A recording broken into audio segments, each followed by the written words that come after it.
अस्सलामुअलैकुम वरहमतुल्लाहि वबरकातुहू। इन्नल हम्दुलिल्लाहि नहमदुहु व नस्तईनुहु व नस्तगफिरुहु व नुमिनु बिही व नतवक्कलु अलैहि व नऊज़ु बिल्लाहि मिन शुरूरि अनफुसिना व मिन सय्यिआति अमालिना। मन यहदिहिल्लाहु फला मुज़िल्ल लहु व मन युज़्लिल्हु फला हादिय लहु व नशहदु अन ला इलाहा इल्लल्लाहु वहदहु ला शरीका लहु व नशहदु अन्ना मुहम्मदन अब्दुहु व रसूलुहु। अम्मा बाद फ़इन्न खैरल हदीस किताबुल्लाह व खैरल हदी हदी मुहम्मदिन सल्लल्लाहु अलैहि वसल्लम व शर्रल उमूरि मुहदसातुहा व कुल्लु मुहदसतिन बिदअह व कुल्लु बिदअतिन ज़लाला व कुल्लु ज़लालतिन फिन्नार। औज़ु बिल्लाहि मिनश शैतानिर रजीम। बिस्मिल्लाहिर रहमानिर रहीम। या अय्युहल्लज़ीना आमनुत्तक़ुल्लाहा हक़्क़ तुक़ातिही व ला तमूतुन्ना इल्ला व अंतुम मुस्लिमून। रब्बिश इश्रह सदरी व यस्सिर ली अमरी वहलुल उक़दतम मिन लिसानी यफ़क़हू क़ौली। रब्बि ज़िदनी इल्मा रब्बि ज़िदनी इल्मा रब्बि ज़िदनी इल्मा सुब्हानक ला इल्म लना इल्ला मा अल्लमतना इन्नका अंतल अलीमुल हकीम। ముందుగా సర్వ ప్రశంసలు, సర్వ పొగడ్తలు, సర్వ ఆరాధనలు సర్వలోకాలకు ప్రభువైనటువంటి అల్లాహ్కు మాత్రమే శోభిస్తాయి. ఆ అల్లాహ్ అమితమైన దయ కరుణ కలిగి సర్వ సృష్టికి కర్తగా ఉన్నాడు. సృష్టి యొక్క భూత భవిష్యత్ కాలాలు ఎరిగినవాడు. పూర్తి ప్రపంచంపై ఆధిక్యత కలవాడు. అల్లాహ్ ఎంతో శుభకరుడు, శుభప్రదుడు, సర్వాధిక్యుడు, సర్వోత్తముడు, కరుణించేవాడు, మన్నించేవాడు మరియు శిక్షించేవాడు కూడా. అల్లాహ్ గోప్యంగా ఉన్న, బహిర్గతమై ఉన్న అన్ని విషయాలను ఎరిగినటువంటి వాడు. ఎటువంటి లోపములు, బలహీనతలు లేనటువంటి వాడు. ప్రజలు కల్పించేటటువంటి దైవత్వ భాగస్వామ్యం వర్తించకుండా పరమ పవిత్రంగా ఉన్నటువంటి అల్లాహ్ పేరుతో ప్రారంభిస్తున్నాను. సమస్త ప్రవక్తలపై అల్లాహ్ యొక్క శాంతి మరియు శుభాలు వర్షించుగాక. ఆమీన్. అలాగే నైతికతలో పూర్తి ప్రపంచానికి ఆదర్శనీయుడు, వక్తగా, ప్రవక్తగా, సంఘ సంస్కర్తగా, నాయకుడిగా, యోధుడిగా, స్నేహితుడిగా, ఇలా ఒకటేమిటి అన్ని రంగాలలో, అన్ని వేళల్లో, అన్ని ప్రదేశాలలో తన యొక్క వ్యక్తిత్వం ద్వారా ప్రజలందరినీ ఆకట్టుకున్నటువంటి మానవ మహోపకారి, విశ్వ ప్రవక్తల నాయకుడు, కారుణ్యమూర్తి, అంతిమ దైవ ప్రవక్త ముహమ్మద్ సల్లల్లాహు అలైహి వసల్లం. ఆయనపై అల్లాహ్ యొక్క శాంతి, శుభాలు, కారుణ్య వర్షించుగాక. ఆమీన్. సోదర మహాశయులారా, సోదరిమణులారా, ముందుగా నేను సృష్టికర్తైన అల్లాహ్కు కోటాను కోట్ల కృతజ్ఞతలు తెలుపుకుంటున్నాను. ఎందుకంటే ఈ రోజు ఈ ధార్మిక కార్యక్రమంలో మీ ముందు కొన్ని ధార్మిక విషయాలను చర్చించేటటువంటి అవకాశం కల్పించినందుకు. అల్హమ్దులిల్లా, ఇప్పుడే మనము మన షేఖ్ యొక్క ప్రసంగం విన్నాం. దాదాపుగా ఆ ప్రసంగంలో ఉన్నటువంటి ముఖ్యమైన అంశాలు ఏమిటి అంటే, మనము మన యొక్క ఇంటిని ఏ విధంగా సరిదిద్దాలి అనే అంశాన్ని అల్హమ్దుల్లా చాలా వివరంగా తెలియజేశారు. నేను చెప్పేటటువంటి అంశంలో కూడా కొన్ని పదాలు అటు ఇటు, కొన్ని విషయాలు అటు ఇటు అవుతూ ఉంటే జాగ్రత్తగా వినండి. మరి ఈ కార్యక్రమంలో నాకు ఇవ్వబడినటువంటి అంశం ఏమిటి అంటే, నేటి ఆధునిక యుగంలో యువకులు ఏ విధంగా అయితే యువకులకు అలవాట్లు అవుతున్నాయో వాటికి ధార్మిక పరిష్కారం ఏమిటి మనం పరిశీలన చేస్తుంటాము. అదేమిటి అంటే, ఏ సమాజాన్నైనా తీసుకోండి, ఏ రాష్ట్రాన్నైనా తీసుకోండి, ఏ దేశాన్నైనా తీసుకోండి, ఏ రాజ్యాన్నైనా తీసుకోండి, ప్రతి దానికి కూడా వెన్నెముక ఎవరు అంటే యువకులు. ఎందుకని? యవ్వనంలో ఉన్నటువంటి యువకులు కానీ, యువతులు కానీ వారు అనుకుంటే ఏమైనా చేయగలరు. వారికి అలాంటి శక్తి ఉంటుంది, అలాంటి ఆలోచనలు ఉంటాయి. మరి ఒకవేళ మనము ఏదైనా సమాజాన్ని పాడు చేయాలి, లేకపోతే ఏదైనా సమాజము నాశనం అయిపోవాలి అంటే ఆ సమాజంలో ఉన్నటువంటి యువకులను ఒకవేళ దారి మళ్లించాము అనుకోండి, ఇక ఆ పూర్తి సమాజం నాశనం అయిపోతుంది. ప్రస్తుతం మనం పరిశీలన చేస్తే ఈ ఆధునిక యుగంలో ప్రతి ఒక్కరి చేతుల్లో స్మార్ట్ మొబైల్స్ వచ్చేసాయి. ప్రతి ఒక్కరు కూడా చాలా వేగంగా అప్డేట్ అయిపోతూ వెళ్ళిపోతున్నారు. ఇలాంటి తరుణంలో అందరూ కూడా ఎవరిని టార్గెట్ చేస్తున్నారు అంటే యువకులను, యువతులనే టార్గెట్ చేస్తున్నారు.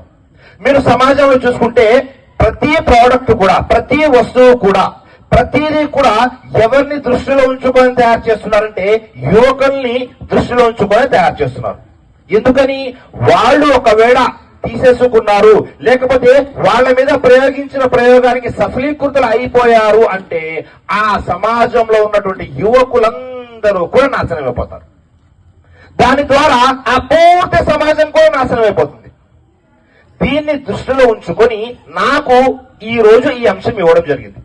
మనం పరిశీలన చేశామనుకోండి, ఖురాన్ మరియు సహీ హదీస్ల వెలుగులో మనం యువకుల్ని ఏ విధంగా సరైన మార్గంలోకి, సన్మార్గంలోకి తీసుకురాగలం. దైవ ప్రవక్త ముహమ్మద్ సల్లల్లాహు అలైహి వసల్లం తెలియజేశారు, నియమతాన్ మక్బూలున్ ఫీహిమా కసీరుం మినన్ నాస్ అస్సిహతు వల్ ఫరాగ్. దైవ ప్రవక్త ముహమ్మద్ సల్లల్లాహు అలైహి వసల్లం తెలియజేశారు. ఏమని తెలియజేశారు అంటే, ప్రజలకు ఇచ్చినటువంటి, మనుషులకు ఇచ్చినటువంటి రెండు అతి పెద్ద అనుగ్రహాలు. ఈ రెండు అనుగ్రహాలను ప్రజలు ఎక్కువ శాతం మంది దుర్వినియోగం చేస్తున్నారు, సద్వినియోగం చేసుకోవటం లేదు. ఏమిటా రెండు అనుగ్రహాలు అంటే, మొట్టమొదటిది అస్సెహతు అంటే మనకు ఏదైతే ఆరోగ్యం దొరికిందో ఈ ఆరోగ్యము, వల్ ఫరాగ్ మరియు మనకు ఏదైతే ఖాళీ సమయం దొరికిందో ఈ ఖాళీ సమయాన్ని ఎక్కువ శాతం మంది వృధా చేస్తుంటారు.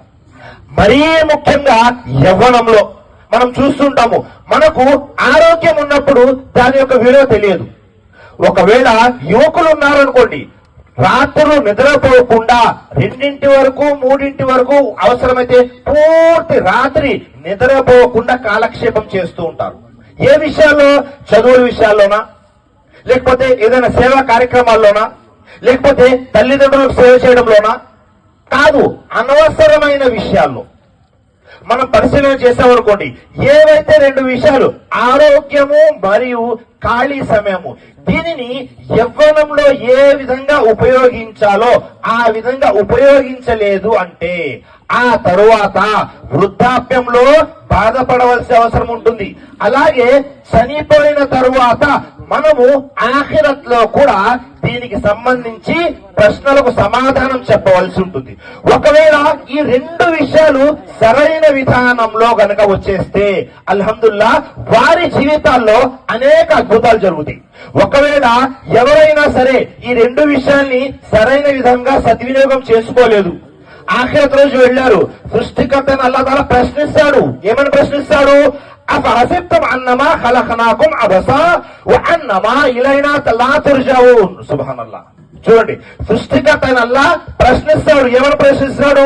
మేము మిమ్మల్ని ఏదో ఆషామాషిగా కాలక్షేపం కోసము, ఎంటర్టైన్మెంట్ కోసం పుట్టించామనుకుంటున్నారా? ఎంత మాత్రము కాదు. ఇక్కడ మీరు నేను ఇక్కడ పుట్టాము అంటే ఒక లక్ష్యం కోసం పుట్టించబడ్డాము. మనల్ని కేవలం కాలక్షేపం కోసము సృష్టికర్తను అల్లాహ్ పుట్టించలేదు. ఈ భూమిని పుట్టించాడు అంటే ఒక లక్ష్యం ఉంది, ఆకాశాన్ని పుట్టించాడు అంటే ఒక లక్ష్యం ఉంది, మిమ్మల్ని పుట్టించాడు అంటే ఒక లక్ష్యం ఉంది, నన్ను పుట్టించాడు అంటే ఒక లక్ష్యం ఉంది. మరి మనం ఎప్పుడైనా ఆ విషయాన్ని పరిశీలన చేస్తున్నామా? పరిశీలన చేయటం లేదు. ఆ విషయాన్ని పరిశీలన చేయని కారణంగా మనము అపమార్గంలోనికి వెళ్ళిపోతున్నాము. మనందరిపై, ఇక్కడ ముస్లింలు ఎక్కువగా ఉన్నారు కాబట్టి ముస్లింలందరిపై ఉమ్మడిగా ఉన్న బాధ్యత ఏమిటి అంటే, కుంతుం ఖైర ఉమ్మతిన్ ఉఖ్రిజత్ లిన్నాస్ తఅమురూన బిల్ మారూఫ్ వ తన్హౌన అనిల్ మున్కర్ వ తుమినూన బిల్లాహ్. ఇక నుండి ప్రపంచ మానవులందరికీ మార్గం చూపడానికి, సంస్కరించడానికి రంగంలోకి తీసుకురాబడిన ఉత్తమ సమాజం మీరు. సుబ్హానల్లాహ్. అల్లా మనకు ఖైరే ఉమ్మత్ అనే బిరుదుకి అర్హుల్ని చేశాడు. మరి ఆ బిరుదుకి మనం అర్హులం కావాలి అంటే ఏం చేయాలి? మొట్టమొదటి పని మనము మంచి చేయండి అని ఆజ్ఞాపించాలి. రెండో పని చెడు నుండి ఆపాలి. ఆ తర్వాత అల్లాహ్ను విశ్వసించాలి. ఒక్కసారి పరిశీలన చేయండి, మనమందరము కూడా ఈ పని చేస్తున్నామా? దాదాపుగా లేదనే చెప్పాలి. ఎందుకని? మరీ ముఖ్యంగా యువకుల గురించిన అంశం కాబట్టి మరీ ముఖ్యంగా యువకులు ఎలా ఉన్నారు? అల్లాహు అక్బర్. ఈ రోజు అనేక సమస్యలతో సతమతమవుతున్నారు. కొంతమంది డ్రగ్స్ కి అలవాటు పడిపోయిన వారు, మరికొంతమంది జూదానికి అలవాటు పడిన వారు, మరికొంతమంది మద్యపానానికి అలవాటు పడిన వారు, మరికొంతమంది వ్యభిచారానికి అలవాటు పడిన వారు, మరికొంతమంది ఈ మొబైల్ ఫోన్ కి అలవాటు పడిన వారు. మిగతా విషయాలన్నీ కూడా సమాజంలో చూస్తే ఎవరైనా మద్యపానం అలవాటు ఉంది, ఈ పని చెడు అని అనిపిస్తుంటుంది. మరికొంతమందికి ఆ వ్యభిచారం అలవాటు ఉంది, అది చెడు అని అనిపిస్తుంటుంది. కానీ ఎవరైతే మొబైల్ ఫోన్ లో చిక్కుకుపోయి ఉన్నారో వాళ్ళకి కనీసం అది చెడు అని కూడా తెలియదు. వాళ్ళ తల్లిదండ్రులు కూడా అది చెడు అని భావించరు ఎక్కువ శాతం మంది. అంతా ఆ మొబైల్ ఫోన్ కి బానిసలు అయిపోయారు. అల్లాహు అక్బర్. మనము రాత్రి పండుకుంటున్నాము, మొబైల్ ఫోన్ ఎక్కడ ఉంటుంది? మన పక్కలో ఉంటుంది, మన తిండి కింద ఉంటుంది. చూస్తూ చూస్తూ మొబైల్ చూస్తూ చూస్తూ నిద్రపోతాం. తెల్లవారింది, మళ్ళీ వెంటనే వెతికే పని ఏమిటి? మొబైల్ ఫోన్ ఎక్కడ ఉంది? అల్లాహు అక్బర్. రాత్రి పండుకున్నా మొబైల్ ఫోన్, తెల్లారి లేచిన మొబైల్ ఫోన్, మస్జిద్లో ఉన్న మొబైల్ ఫోన్, బాత్రూమ్ లో ఉన్న మొబైల్ ఫోన్. తల్లిదండ్రులు కూర్చొని మాట్లాడుతూ ఉంటే తల్లిదండ్రులతో పలకరించడం మానేసి ఆ ఫేస్బుక్ లో ఫ్రెండ్స్ కి హాయ్ చెబుతూ ఉంటాం. ఇలాంటి పరిస్థితుల్లో నేటి మన యువత ఉంది. అల్లాహు అక్బర్. ప్రతి ఒక్కరూ కూడా వాట్సాప్ లో గ్రూప్ లో ఉంటే నోటిఫికేషన్ ఏమొచ్చింది, ఎవరు మెసేజ్ ఏం పంపించారో అని వెంటనే చూసేస్తుంటాము నోటిఫికేషన్ రాగానే. ఎప్పుడైనా పరిశీలన చేశామా? ప్రతిరోజు 5 సార్లు నోటిఫికేషన్ వస్తుంటుంది మస్జిద్ నుండి. అల్లాహు అక్బర్, అల్లాహు అక్బర్ అని. మరి అక్కడ నోటిఫికేషన్ రాగానే నేను వెళ్ళి మస్జిద్కి వెళ్ళి నమాజ్ చేయాలి అన్న ఆలోచన అయినా ఉందా? లేదు. నమాజ్ ఎలా చేయాలో రాదు, దువా ఎలా చేయాలో తెలియదు, జ్ఞానం ఎలా నేర్చుకోవాలో తెలియదు. కనీస మూల విశ్వాసాలు, మూల విషయాలు, బేసిక్ ఇస్లామిక్ నాలెడ్జ్ అనేది చాలా తక్కువ మంది దగ్గర ఉంది అంటే అతిశయోక్తి ఎంత మాత్రం కాదు సోదరులారా. ఈ మొబైల్ ఫోన్ లో అన్ని రకాల ఫిత్నాలు, ఇంతకు ముందు చెప్పిన అన్ని ఫిత్నాలు కలిపి ఈ మొబైల్ ఫోన్ లో వచ్చేసాయి. మనం వింటూ ఉంటాము ప్రసంగాల్లో. అదేమిటి? ఉమర్ ఫారూక్ వారు ఒక దారి గుండా వెళ్తూ ఉంటే సైతాన్ ఆ దారి గుండా రాకుండా దారి మరల్చుకునేవాడు అని. నేటి పరిస్థితి ఎలా అయిపోయింది? మనము సైతాన్ని మన జేబులో పెట్టుకొని తిరుగుతున్నాం, దాన్ని వదలలేని పరిస్థితి. ప్రతిదీ దాంతో ముడిపడిపోయింది. మన సామాజిక కార్యక్రమాలు కానీ, సాంఘిక కార్యక్రమాలు కానీ, ఇంటి విషయాలు కానీ, లేకపోతే మిగతా అన్ని విషయాలు కూడా దాంతో ముడిపడిపోయి ఉన్నాయి. మనము దాన్ని ఎంతవరకు వాడాలో అంతవరకు వాడుతున్నామా? లేకపోతే మనం సమాజంలో చూస్తుంటాము, ఫోన్ అంటే ఏమిటి? పూర్తి ప్రపంచం మన చేతిలో ఉంటుంది అని. కానీ మనం ఏం చేస్తున్నాము? ఈ మొబైల్ ఫోన్ లో మనం వెళ్ళిపోతున్నాం. కాబట్టి మనమందరం కూడా జాగ్రత్త పడాలి. మరీ ముఖ్యంగా స్త్రీలు కూడా.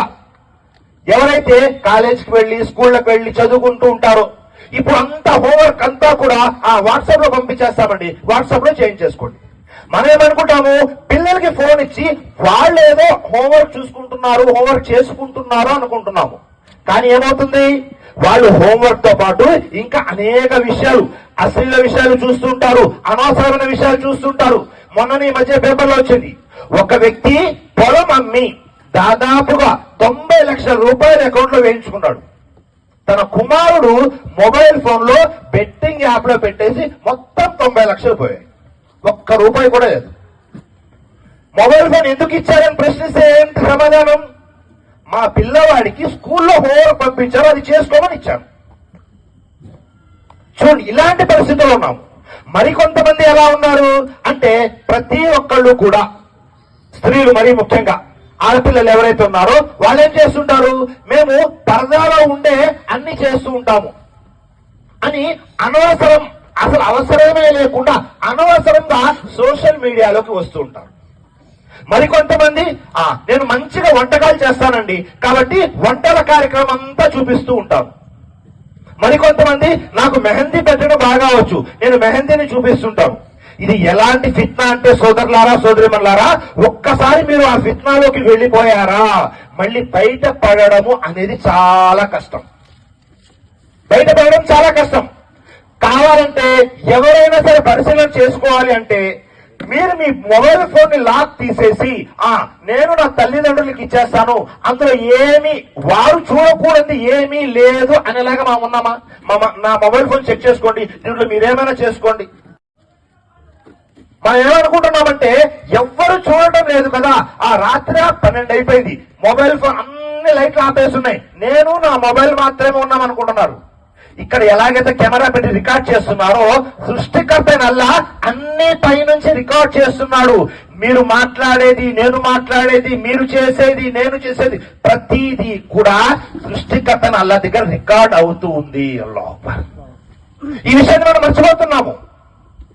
శైతాన్ మనల్ని ఏ విధంగా మభ్య పెడుతున్నాడు అంటే, మనము పూర్తిగా ఈ ఇహలోకంలోనే సుఖాలు సంతోషాలు అనుభవించాలి అనే ఆలోచన మనం ముందుకు వెళ్ళిపోతున్నాం సోదరులారా. అందుకే దయప్రాప్త ముహమ్మద్ సల్లల్లాహు అలైహి వసల్లం తెలియజేశారు. ఏమని తెలియజేశారు? లా తజూలు కదమ ఇబ్ని ఆదమ యౌమల్ కియామతి మిన్ ఇంది రబ్బిహి హత్తా యుసల్ అన్ ఖమ్స్. సుబ్హానల్లాహ్. ప్రవక్త ముహమ్మద్ సల్లల్లాహు అలైహి వసల్లం తెలియజేశారు. ఏమని తెలియజేశారు?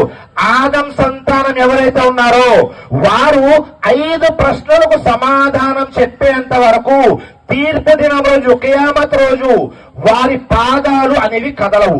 ఒక్క అడుగు ముందుకు వెనక్కు జరగదు. 5 ప్రశ్నలకు మీరు నేను సమాధానం చెప్పాలి. ఏమిటా 5 ప్రశ్నలు? మొట్టమొదటిది అన్ ఉమ్రి ఫీమా అఫ్నా. మీరు మీ జీవితాన్ని ఎక్కడ గడిపారు, ఎలా గడిపారు? మన పూర్తి జీవితం, అల్లా మనకి ఏదైతే జీవితాన్ని ప్రసాదించాడో 30, 40, 50, 60, 70, 90, 100, అంతకుమించి ఏమీ లేదు. ఈ 100 సంవత్సరాల జీవితాన్ని మహా ఎక్కువ అనుకుంటే ఈ జీవితాన్ని ఎక్కడ గడిపామో అని అల్లరే ప్రశ్నిస్తాడు. ఒక్కసారి ఊహించండి, ఇక్కడ కూర్చున్న వాళ్ళందరూ కూడా నాకు 40 సంవత్సరాలు, 40 సంవత్సరాలు ఎలా అయిపోయాయి ఒక్కసారి వెనక్కి తిరిగి చూసుకుంటే ఏమైనా గుర్తుందా? కానీ రేపు అల్లా అడుగుతాడు. ఒకవేళ ఇప్పుడు నేను చనిపోయాను, అల్లా అడుగుతాడు, నీ 40 సంవత్సరాలు ఎక్కడ గడిపావు? మొదటి 10 సంవత్సరాలు బాల్యంగా అయిపోయాయి, మనకి ఇంకా మెచ్యూరిటీ రాలేదు కాబట్టి అది వదండి, మిగతా 30 సంవత్సరాలు ఎక్కడ గడిపారు? అలా ప్రతి ఒక్కరిని అలా ప్రశ్నిస్తాడు. రెండో ప్రశ్న మరీ ముఖ్యమైనది, వన్ షబాబి ఫీమా అబ్లాహ్. మీరు జీవితాన్ని ఎక్కడ గడిపారు? జీవితంలో మరీ ముఖ్యంగా యవ్వనాన్ని ఎక్కడ గడిపారు? సుబ్హానల్లాహ్. ఏ వ్యక్తి జీవితంలో అయితే యవ్వనము సరైన మార్గంలో ఉంటుందో ఆ వ్యక్తి ఒక్క జీవితం కాదు, ఆ వ్యక్తి పూర్తి కుటుంబం అంతా కూడా సరైన మార్గంలో ఉంటుంది. యవ్వనం అనేది ప్రతి ఒక్కరి జీవితంలో చాలా ముఖ్యమైనది. ఒక్కసారి ముసలి వాళ్ళైన వారిని వెళ్ళి అడిగారనుకోండి, యవ్వనం గురించి వారు తెలియజేస్తారు. యవ్వనంలో ఏమీ సాధించకుండా ఉండి ముసలితనంలో ఉన్నవాడు. ఎందుకని? యవ్వనంలో చేసే శక్తి ఉంటుంది, అలాగే సమయం ఉంటుంది. అదే ముసలి వాళ్ళు అయిపోతే చేసే శక్తి ఉండదు, మనం ఏ పని చేయాలి అన్నా కూడా సమయం ఉంటుంది కానీ శక్తి అనేది ఏమీ ఉండదు మన చేతుల్లో. అన్ని అనుభవాలు ఉంటాయి, ఏమీ చేయలేని పరిస్థితి. అలాగే 3వ ప్రశ్న, 4వ ప్రశ్న, మీరు ధనాన్ని ఎలా సంపాదించారు, ఎక్కడ సంపాదించారు, అలాగే ఎక్కడ ఖర్చు పెట్టారు? నేటి సమాజంలో అనేక ఫిత్నాలలో ఒక ఫిత్నా ఏమిటో తెలుసా? ప్రస్తుతము ఆధునిక సమాజంలో హలాల్ సంపద అనేది చాలా కష్టమైపోతుంది. హరాంకి అనేక దారులు కనబడుతూ ఉన్నాయి. ప్రతి ఒక్కరి ఆలోచన ఏమిటి? సమాజంలో విలువ ఎవరుకుంది? డబ్బున్న వాళ్ళకే కదా. మస్జిద్లో ప్రెసిడెంట్ పోస్ట్ ఎవరికి దొరుకుతుంది? డబ్బున్న వాళ్ళకి. మదర్సాలు ఎవరికి దొరుకుతుంది? డబ్బున్న వాళ్ళకి. బంధువుల్లో రెస్పెక్ట్, మర్యాద ఎవరికి ఎక్కువ దొరుకుతుంది? ఈయన బాగా మిలియనీర్ అండి, మా కుటుంబంలో రండి. ప్రతిదీ కూడా మనం మాటలు చెబుతూ ఉంటాము, విలువ దీనికి ఇవ్వాలి, దీనికి ఇవ్వాలి, దీనికి ఇవ్వాలని. ఒక్కసారి మీ మనసులో మీరు ఊహించుకోండి, మీ పూర్తి బంధువుల్లో అందరికంటే ఎక్కువగా ఎవరు గుర్తుంటారు? డబ్బున్న వాళ్ళే గుర్తుంటారు. పిలిచి ఒక్క పూట మటన్ బిర్యానీ పెట్టారనుకోండి, అది చెప్తూనే ఉంటాం, భలే పెట్టారండి మా అన్నయ్య వాళ్ళ అబ్బాయి. మన పిల్లలతో మనం తెలియజేస్తుంటాము, చూడు మీ మామయ్య కొడుకు ఎలా యుఎస్ఎల్ ఎంఎస్ చేశాడు, కోట్లు సంపాదిస్తున్నాడు, నువ్వు కూడా వెళ్ళు, లండన్ వెళ్ళు, అక్కడికి వెళ్ళు, ఇక్కడికి వెళ్ళు. ఎందుకని? డబ్బుతోనే అన్ని అనుకుంటుంటాము. కానీ ఒక విషయం గుర్తుపెట్టుకోండి సోదరులారా, డబ్బుతోనే అన్ని మంచి పనులు కూడా చేయగలం. మస్జిద్ కట్టాలంటే డబ్బు కావాలి, మదర్సా కట్టాలంటే డబ్బు కావాలి, మదర్సా నడపాలి అన్న డబ్బు కావాలి, ఇలాంటి ప్రోగ్రామ్ చేయాలన్నా డబ్బు కావాలి. కానీ ఆ డబ్బు మీ జేబులో ఉండాలి, కానీ మీ మనసు లోపలికి వెళ్ళకూడదు. ఒక్కసారి మనసు లోపలికి డబ్బు వెళ్ళిందా ఇక పూర్తి ప్రపంచంలో మీకు మంచి వాళ్ళు ఎవరు కనబడరు, డబ్బున్న వాళ్లే కనబడుతుంటారు. కాబట్టి హలాల్ సంపద అనేది చాలా ముఖ్యం.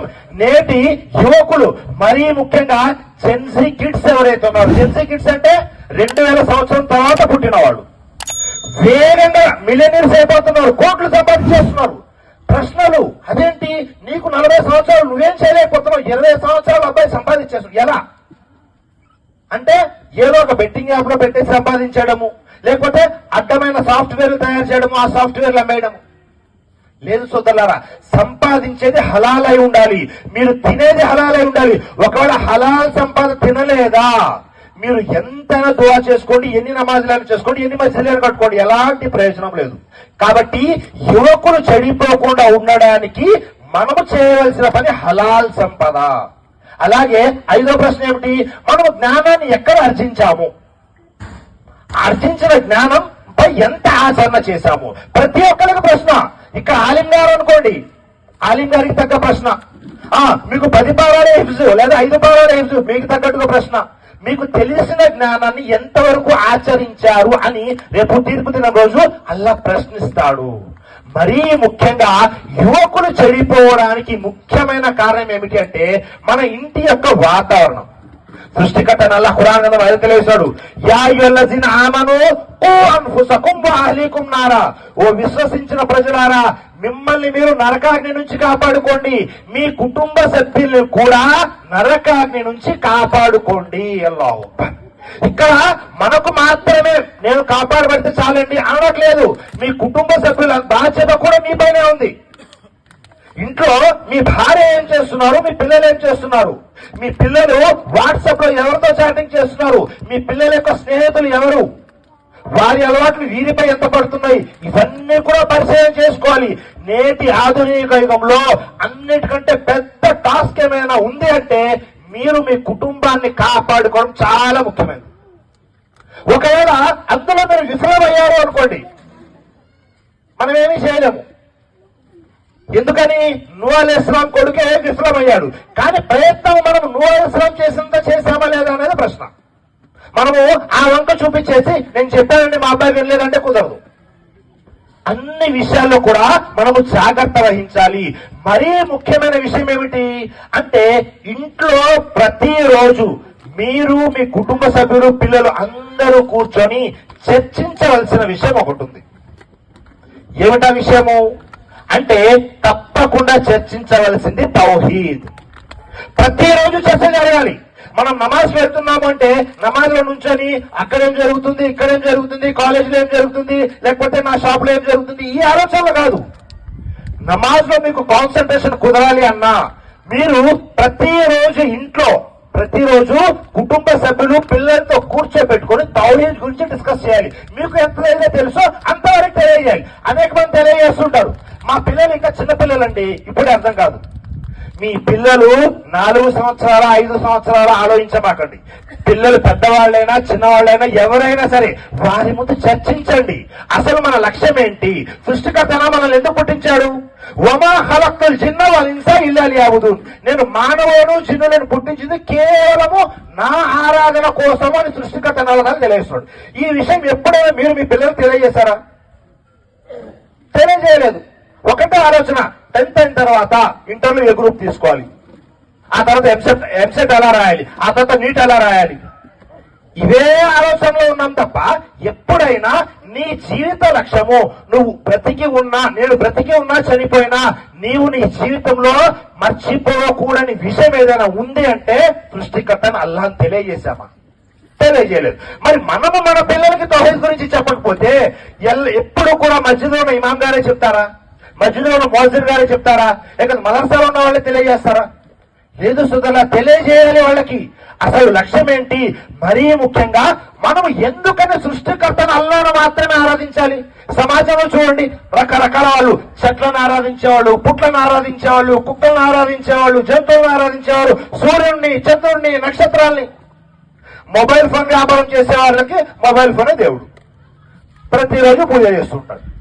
మరి మనం ఎందుకని సృష్టికర్తను అల్లాహ్ను ఆరాధించాలి అని ఎప్పుడైనా మీరు ప్రశ్న వేసి మీ పిల్లలకి మళ్ళీ సమాధానం తెలియజేశారా? ఎప్పుడు చెప్పవలసిన పని ఏమిటో తెలుసా? సృష్టికర్త అయినటువంటి అల్లాహ్ యొక్క గొప్పతనం ఎల్లప్పుడూ చెబుతూనే ఉండాలి. అది ఇవాళ చెప్పాము రేపు ఆపేసాము లేదు. సృష్టికర్త నమ్మకాల గొప్పతనం ఎలా చెప్పాలి? అతి తక్కువ సమయంలో మనకున్నటువంటి సమయంలో ఒక 5 విషయాలు తెలియజేసాను. జాగ్రత్తగా ఉండండి. మీ పిల్లలకి మీరు తెలియజేయాలి. ఏమని తెలియజేయాలి? అల్లాహుల్లజీ ఖలకస్ సమావాతి వల్ అర్ద వమా బైనహుమా ఫీ 6 అయ్యామిన్ సుమ్మ ఇస్తవా అలల్ అర్ష్.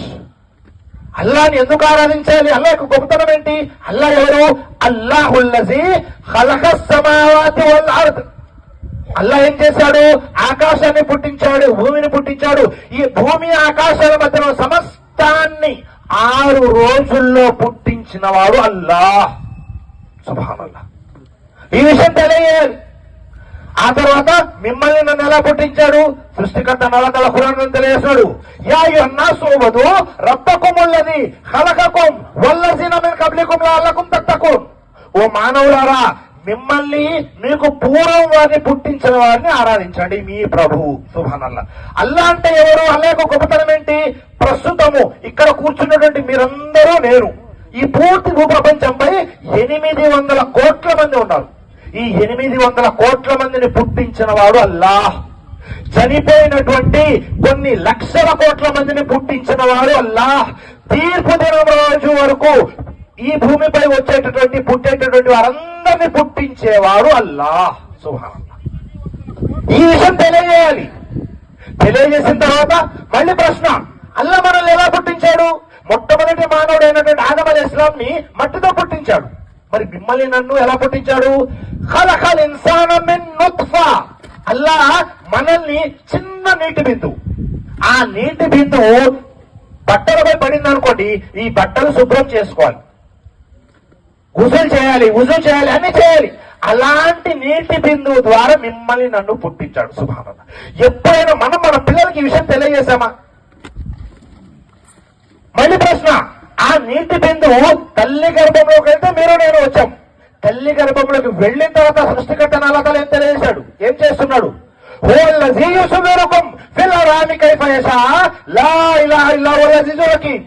ఆయనే సృష్టికర్త అల్లాహ్ మిమ్మల్ని మీ మాతృ గర్భాలలో ఆయన తన ఇష్టానుసారంగా మీ రూపురేఖల్ని తీర్చిదిద్దాడు. సుబ్హానల్లాహ్. చూడండి, మీరు కావాలనుకొని కూడా మీ కుమారుల్ని మీకు ఇష్టం వచ్చినట్టు తయారు చేసుకోలేరు. మీరు కావాలనుకొని నాకు కుమార్తెలంటే ఇష్టమండి, నాకు కుమార్తెలే కావాలి. అల్లా ఎవరికైతే కుమారులు ఇవ్వాలనుకున్నాడు వారికే ఇస్తాడు, ఎవరికైతే కుమార్తెలు ఇవ్వాలనుకున్నాడు వారికే ఇస్తాడు. మరియు మన రూపు ఎలా ఉండాలి, మన రంగు ఎలా ఉండాలి, మన చేతి వేలు ఎలా ఉండాలి, అన్నీ కూడా నిర్ధారించేవాడు ఎవరు? సృష్టికర్త అల్లాహ్. ఈ విషయాలన్నీ కూడా ఒక్కొక్కటిగా మనం ఎప్పుడైతే మన పిల్లలకి తెలియజేస్తామో సృష్టికర్త అల్లాహ్ గొప్పతనాన్ని బయట ప్రజలకు ఎలాగో తెలియాలి. మరీ ముఖ్యంగా మన ఇంట్లో మనం ఎప్పుడైతే ఈ విషయాన్ని చర్చ చేస్తామో అప్పుడు ఆ ప్రభావం వాళ్ళ మీద పడుతుంది. మరి చివరిగా ఏం తెలియజేయాలి వాళ్ళకి అంటే, సమాజంలో ఒక నానుడు ఉంది. అదేంటి? రెక్కాడితే గానీ డొక్కాడదండి. నేను కష్టపడితేనే నా ఇంట్లో కుటుంబ సభ్యులందరూ కూడా తింటారు. నిజమేనా? ప్రపంచంలో కష్టపడే వాళ్ళందరికీ దొరుకుతుందా? లేదు సోదరులారా. కష్టపడిన ప్రతి ఒక్కరికి దొరకదు. కష్టపడిన తర్వాత అల్లా ఎవరికైతే ఉపాధి ప్రసాదించాలనుకుంటారో వారికి మాత్రమే దొరుకుతుంది. అదే అల్లాహ్ తఆలా తెలియజేస్తున్నాడు. అల్లాహుల్లజీ ఖలఖకుం సుమ్మ రజఖకుం సుమ్మ యుమీతుకుం సుమ్మ యుహ్యీకుం హల్ మిన్ షురకాయికుం మన్ యఫ్అలు మిన్ జాలికుం మిన్ షై సుబ్హానహు వ తఆలా అమ్మా యుష్రికూన్. సుబ్హానల్లాహ్. అల్లాహుల్లజీ ఖలఖకుం, అల్లాహ్ మిమ్మల్ని పుట్టించాడు. సుమ్మ రజఖకుం, అల్లాహ్ మీకు ఉపాధిని ప్రసాదిస్తున్నాడు. సుబ్హానల్లాహ్. మనకు ఉపాధిని ప్రసాదించేవాడు ఎవరు అంటే సృష్టికర్త అల్లాహ్. మీరు నేను సంపాదిస్తే డబ్బులు వస్తాయి, ఆ డబ్బుల్ని తింటే మన కడుపు నిండదు. మనం తినాలి అంటే అల్లాహ్ ఆకాశం నుండి వర్షాన్ని కురిపించాలి, ఈ భూమిలో నుండి పంట ఉత్పత్తి అవ్వాలి, ఫలాలు ఉత్పత్తి అవ్వాలి, వాటి ద్వారా మన కడుపు నిండుతుంది. సుబ్హానల్లాహ్. అలాగే అల్లాహ్ మనల్ని పుట్టించాడు, ఉపాధిస్తున్నాడు, మనకు మరణాన్ని ప్రసాదిస్తాడు, మరణించిన తర్వాత తిరిగి లేపేవాడు కూడా అల్లానే. ఇలా ఇవన్నీ విషయాలు మనం తెలియజేస్తూ ఉండాలి. ఎవరికి? మన పిల్లలకి. అప్పుడేమవుతుంది? సమాజంలో యువకులు ఎవరైతే ఉన్నారో వారు దారి తప్పకుండా ఉంటారు. ఒకవేళ ఇన్ని తెలియజేశారు, మీకు కావాల్సినన్ని కూడా తెలియజేశారు, తెలియజేసినప్పటికీ కూడా మీ పిల్లలు మాట వినడం లేదు. అప్పుడు ఏం చేయాలి? అందరు మంచివాళ్ళు ఉండే కదా, విన్నంతసేపు వింటారు, ఆ తర్వాత ప్రశ్నలు వేస్తారు.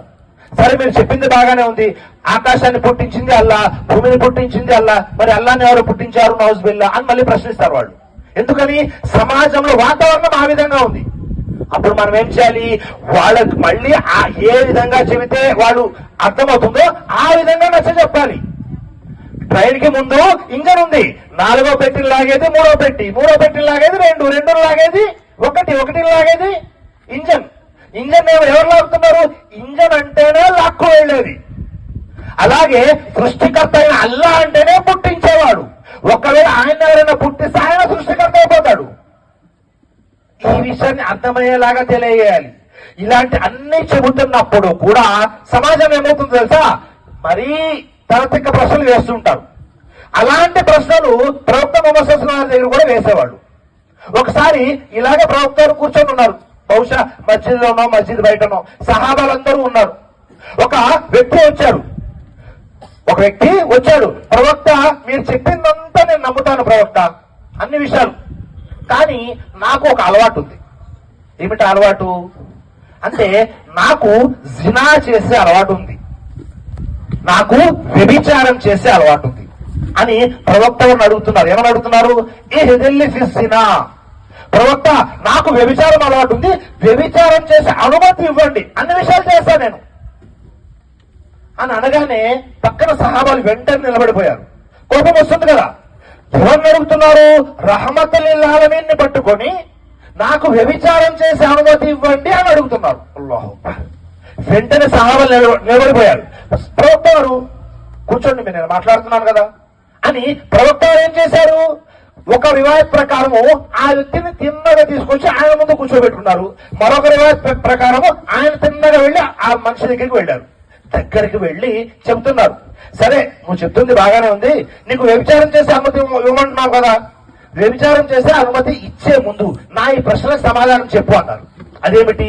నీవు ఏ పని గురించి అయితే నన్ను అడుగుతున్నావో, నీవు ఇంటికి వెళ్ళేసరికి నీ తల్లి ఈ పని చేస్తూ ఉండగా చూస్తే నువ్వేం చేస్తావు?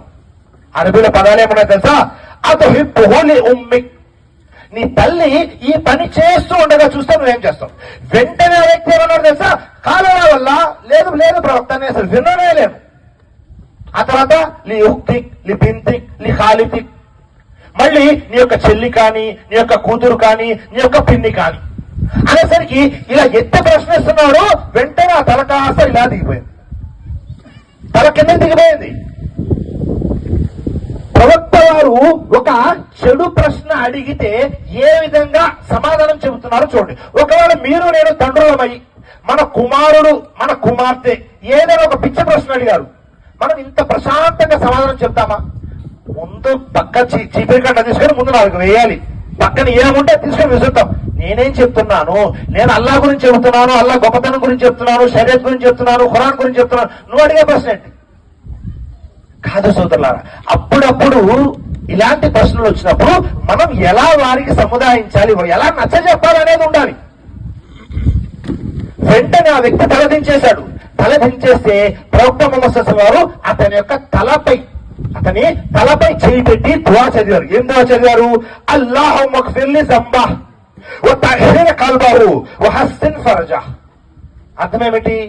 అల్లా నీ యొక్క పాపాలని మన్నించుగాక, నీ యొక్క హృదయాన్ని పరిశుభ్రపరచుగాక, మరియు నీ శరీరాన్ని నీ మర్మాంగాన్ని కూడా పరిశుభ్రపరచుగాక అని దువా చేశారు. చరిత్రకారులు రాస్తున్నారు, ఆ వ్యక్తి పేరు ఎక్కడా లేదు హదీస్ గ్రంథాల్లో, కానీ చరిత్రకారులు ఏమని రాస్తున్నారు?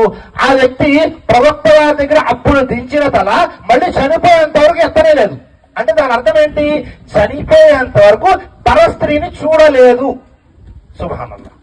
ఈ రోజు ఎవరైతే మొబైల్ ఫోన్ లో, జాగ్రత్త వినండి, వాళ్ళు పెద్దవాళ్ళైనా స్త్రీలైనా పురుషులైనా ఎవరైనా సరే, మొబైల్ ఫోన్ లో ఎవరైతే అశ్లీల చిత్రాలు చూస్తున్నారో ఒక్కసారి ఊహించుకోండి, ఆ ప్లేస్ లో ఆ స్థానంలో మీ ఇంట్లో ఆడవాళ్ళు ఉంటే చూస్తారా? ఈ ఆలోచన తీసుకువచ్చి మొబైల్ ఫోన్ ఓపెన్ చేసినప్పుడు ఏమైనా అశ్లీల చిత్రాలు వస్తే ఏం చేయాలి? ప్రవక్త వారి జీవితం ఎలాంటి జీవితం అంటే సుబ్హానల్లాహ్, ప్రళయం వరకు వచ్చే వారందరికీ నమూనా ప్రవక్త వారి జీవితంలో ఉంది. ఈ హదీస్, ఈ యొక్క సంఘటనని మనము మన జీవితాల్లో ఈ విధంగా ఇంప్లిమెంట్ చేశామనుకోండి, ఈ విధంగా తీసుకొచ్చామనుకోండి, యువకుల్లో అశ్లీలం చూసేవాళ్ళు ఉంటారా? యువతుల్లో అశ్లీలం చూసేవాళ్ళు ఉంటారా? లేదా ఒకవేళ పెద్దవాళ్ళై ఉండి అప్పుడప్పుడు ఏదో పరధ్యానంలో చూసేస్తూ ఉండి చూస్తామా? ఎప్పుడైతే అశ్లీలం వచ్చిందో వెంటనే ఇక్కడ నా తల్లి ఉంటే తట్టుకోలేం, ఇక్కడ నా తండ్రి ఉంటే తట్టుకోలేం, ఇక్కడ నా చెల్లి ఉంటే, నా కూతురు ఉంటే, ఈ విధంగా ఎప్పుడైతే మన ఆలోచన, మన ఫెహం ఎప్పుడైతే ఆలోచన మారుతూ ఉంటుందో అప్పుడు ఈ ప్రపంచంలో ఏవైతే చెడులు జరుగుతూ ఉన్నాయో వాటి నుండి మనల్ని మనం కాపాడుకోగలము, మన కుటుంబ సభ్యులను కాపాడుకోగలము. ఒకవేళ ఆ విధంగా కాకుండా ఏదో ఫార్మాలిటీగా జుమా రోజు ఎలాగో వెళ్ళాము, ఇమాం గారు మెంబర్ ఎక్కి చెబుతున్నారు, నేనేమో గోడ కానుకొని నిద్రపోతున్నా, అల్లాహ్ అక్బర్ అనగానే వెంటనే లేచి గబగబనం. ప్రయోజనం లేదు సోదరులారా. పూర్తి ప్రపంచంలో ఎక్కడా లేని ఒక మంచి విషయం ఏంటో తెలుసా, ఒక కట్టుబాటు ఏంటో తెలుసా, మనకు జుమా ప్రసంగాలు ఉన్నాయి. ఎందుకని జుమా ప్రసంగాలు వారం వారం మన మనసుకి తుప్పు పడుతూ ఉంటుంది, అది వదిలించుకోవడానికి ఖతీబ్ గారు మెంబర్ ఎక్కి చేస్తూ ఉంటారు ప్రసంగాలు. ఇంకా రండి రండి రండి అని. మనమేం చేస్తున్నాము, తలస్నానం చేశాము, అత్తర్ రాసుకున్నాము, ఏసీ కిందనో ఫ్యాన్ కిందనో కూర్చున్నాము, పడుకున్నాం. ఒక్కసారి ఊహించండి, ఈ రోజు ఆదివారం. ఒకవేళ ఎవరైనా ప్రశ్నించాను 2 రోజుల క్రితం, జుమా రోజు ఖతీబ్ గారు ఏం ప్రసంగం చేశారు మన మస్జిద్ లో అంటే దాదాపుగా 50% మంది చెప్పలేరు. ఒకరు గుర్తున్న వాళ్ళు 50% మంది చెప్పగలరు. మొత్తం ప్రసంగం అవసరంలా, అంశం ఏంటి, ఉన్వాన్ ఏంటి, దాని యొక్క మెయిన్ కీ పాయింట్స్ ఏంటి. మన జీవితంలో ఎన్ని జుమా ప్రసంగాలు విన్నాము, మార్పేది జుమా ప్రసంగాల ద్వారా. ఈ ధార్మిక ప్రసంగాలు, ఆ జుమా ప్రసంగాలు, ఖుత్బాలు ఇవన్నీ ఎందుకు చెప్పే నేను వినే మీరు మారడానికి, కాలక్షేపం కోసం కాదు. ఎవరో వచ్చారండి, గట్టి గట్టిగా అరుపులు కేకలు బాగా ప్రసంగం చేశారు, ప్రయోజనం ఏముంది? చెప్పేవాడు చెప్పేదానిపై, వినేవాడు విన్నదానిపై ఆచరణ చేయకపోతే ఇలాంటివన్నీ కూడా వృధా. ఎందుకని ఇస్లాం ఎలా వ్యాప్తి చెందింది? మాటల ద్వారా కాదు, చేతల ద్వారా. ఇప్పటికీ మనము ఈ సంఘటన చెప్పుకుంటున్నాము, ఇప్పటికీ మనము సహాబాల గురించి చెప్పుకుంటున్నాము. ఎందుకు చెప్పుకుంటున్నాము? వారు చేసినటువంటి సంఘటనలు అలాంటివి, వారు చేసిన పనులు అలాంటివి. అలాగే మీరు నేను మార్పు రావాలి అన్న, మన కుటుంబాల్లో మార్పు రావాలి అన్న, ఇక్కడ చేసే పని చాలా ముఖ్యం. ఒకవేళ చేసే పని సరిగ్గా లేదనుకోండి, ఇంకా చిలక పలుకులు ఎన్ని పలికినా ప్రయోజనం లేదు. స్టేజ్ మీదకి ఎక్కి మాటలు చెప్పాలంటే అందరూ బాగానే చెప్తారు. ఒక చిలక్కి నేర్పించామనుకోండి, టక టక టకమని ఖురాన్ చదువుకుంటూ వెళ్ళిపోతుంది, అబ్బా సుబ్హానల్లాహ్ అల్హమ్దులిల్లాహ్ అనుకోవడమే. మార్పు రాకపోతే ఇవన్నీ కూడా వృధా. కాబట్టి ఇంకా చెప్పాలి అంటే అనేక విషయాలు ఉన్నాయి. మా సమయము 8:30 అయిపోవాలి. కాబట్టి సృష్టికర్తను అల్లాహ్తో దుఆ చేస్తున్నాను, అల్లాహ్ చెప్పేదానికంటే వినేదానికంటే ఆచరించేటటువంటి సద్బుద్ధిని మీకు నాకు మనందరికీ ప్రసాదించుగాక, ఆమీన్. అలాగే ఎంతమంది అయితే ఈ చెడు మార్గాల్లో చిక్కుకుపోయి ఉన్నారో, అది మొబైల్ ఫోన్ది అయినా, లేకపోతే వ్యభిచారమైనా, లేక జూదమైనా, మద్యపానమైనా, ఇంకా రకరకాల చెడులు, ఈ చెడుల్లో ఎవరైతే చిక్కుకుపోయి ఉన్నారో అల్లాహ్ వాళ్ళందరినీ క్షమించి సన్మార్గం హిదాయత్ చూపించుగాక, ఆమీన్. అలాగే ఎవరెవరైతే ఏ ఏ సమస్యలతో బాధపడుతున్నారో అల్లాహ్ వాళ్ళ సమస్యల్ని దూరం చేయగాక, ఆమీన్. ఎవరెవరైతే అనారోగ్యంతో బాధపడుతున్నారో అల్లాహ్ వారికి మంచి ఆరోగ్యాన్ని ప్రసాదించుగాక, ఆమీన్. అలాగే ఎవరెవరైతే హరాం సంపాదనలో ఉన్నారో అల్లాహ్ వాళ్ళని హలాల్ సంపద తీసుకొచ్చే భాగ్యాన్ని కలిగించుగాక, ఆమీన్. అలాగే ఈ కార్యక్రమం ఎవరైతే ఏర్పాటు చేశారో అల్లాహ్ వాళ్ళందరికీ కూడా ఇహలోకంలో పరలోకంలో అతి ఉత్తమమైన ప్రతిఫలం ప్రసాదించుగాక, ఆమీన్. వాఖిరు దావానా అల్హమ్దులిల్లాహి రబ్బిల్ ఆలమీన్. అస్సలాము అలైకుం వరహ్మతుల్లాహి వబరకాతుహు.